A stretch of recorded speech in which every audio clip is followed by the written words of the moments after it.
think what is also quite useful that the material design, what are we using for packaging, this should be redesigned and rethink, and maybe that's where art can have some effect. Yesterday we had a hackathon, and one of our biggest questions was, as usual when we do an artistic project or a design project or something like that, and I think the situation is the same with these very scientific facts, that whether you can make it consumable for the people, for the society, and how can you reach them. So I think it's really good that we already have some art and innovation projects, but I don't think that they are really well known.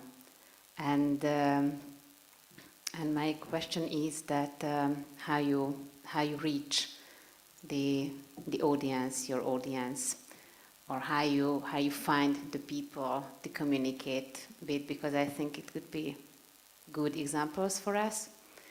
And this is something that we could also learn from each other, because we are talking about the same things. The purpose is the same, and we need the same people, but some of them is open for the scientific things, but also you have to find how to communicate with them, and some of them is open to the galleries and the exhibitions and the design things, and we have the same aim. So I think that we could learn a lot from each other if we discuss a little bit this one. So how do you reach your audience? How you reach your audience. You have so many good projects and inventions. How you communicate it to the people, how you reach them. I would lovely pass this question to someone else, but I can say that on those channels, what is currently can reach the society. So, of course, all of the electronical channel. And so what are you using as a company? What channels? What kind of programs you have? For example, what I try to mention that we bring scientific results to people on not a scientific level. So we are, for example, we are maintaining some website where you can gather those information what you may need in your daily life, and you don't know, for example, why is this if I cook an egg for too many times and there is a green line between the yellow and the white part. So, and if you go there, you will find the answer on a language what you understand, and it is also contain the scientific reasons as well.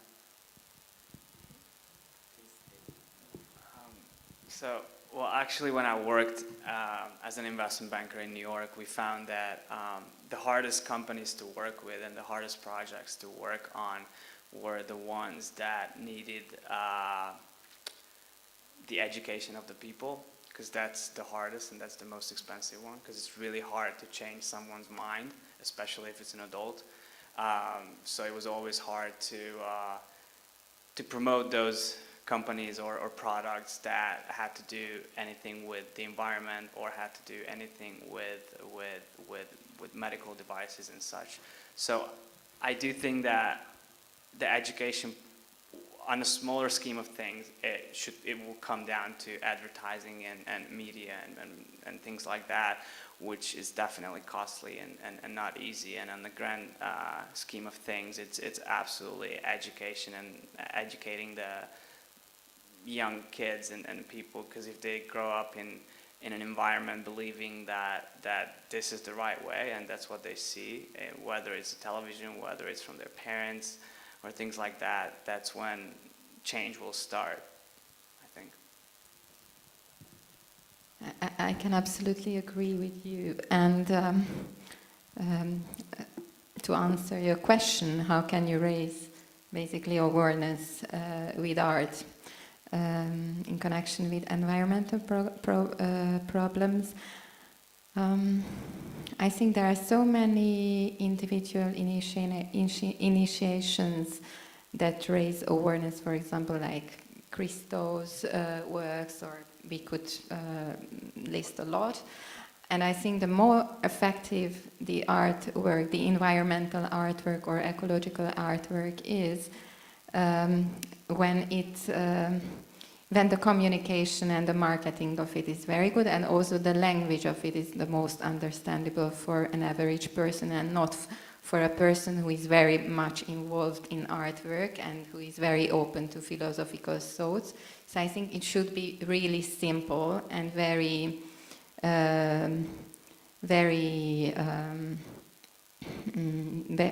it should transfer basic messages, I think, easily. So I think the more effective, the more simple. Yes, yeah.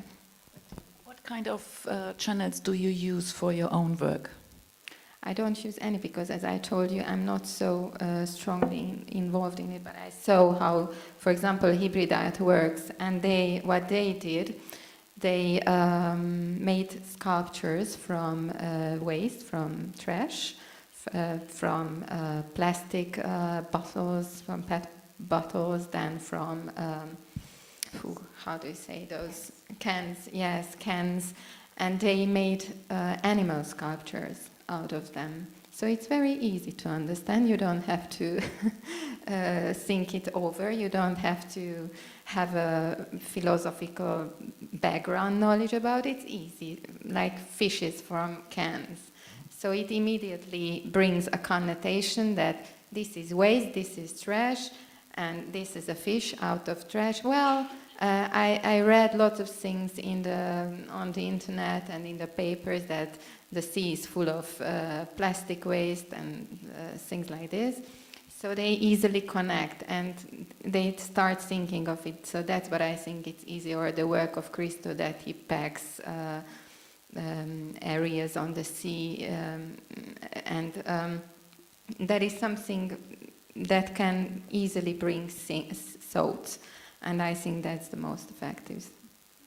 Just one remark to this, but I'm not sure that we are not in that phase that where everyone sees an installation like you introduced. That, oh, okay, and oceans are so polluted, and okay, and that's it. And they go home, they buy the same, they do the same, and nothing changes.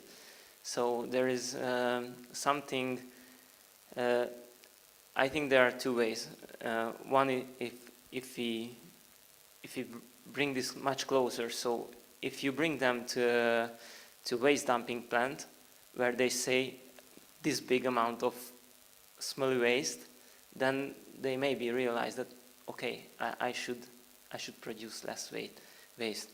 Or the other part, which might be more successful, if you give them those products, what is easy to use and poses no harm to the environment. So because people many times don't want to change, I think, and it is much easier than if they buy the same. Maybe it looks a little bit not the same, or it can look the same, but it works after life on a different way. But it is not easy to do this, and there is also the company's responsibility to produce this.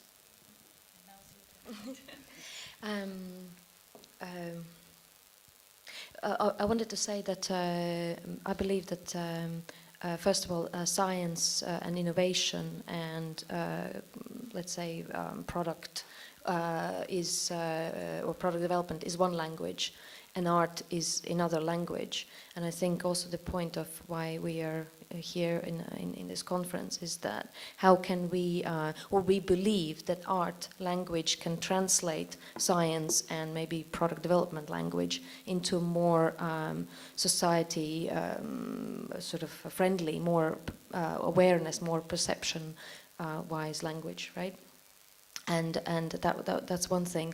And then I want to bring a critical point into this because it's also been occupying my mind quite a lot and actually frustrates me. It makes me very, very angry because I've seen a lot of projects where let's say design students present ecological or environmental awareness project, and they have ordered some company to produce, I don't know, in China, some plastic polar bears, and distributed those around to make us aware that we are killing the polar bears. You know what I mean. I don't have to explain why I feel so frustrated. But another much larger scale project, which I also and I respect the artist very much. It's not the point of criticizing anything personally, but I just want to bring a very, very large scale project into our attention. Perhaps you know the Icelandic artist Ólafur Eliasson. He's super creative. His thinking is amazing. I really respect him. He has two projects which also brought me to the same knees of frustration, basically. One project is his little solar sun, which is a fantastic project. A little solar paneled shape of a sun. You can hang it on your neck, and it's distributed in developing countries, so children can read books till later hours when the sun has set, and the idea is fantastic. I had two of these suns. One lasted a few weeks, the other lasted a couple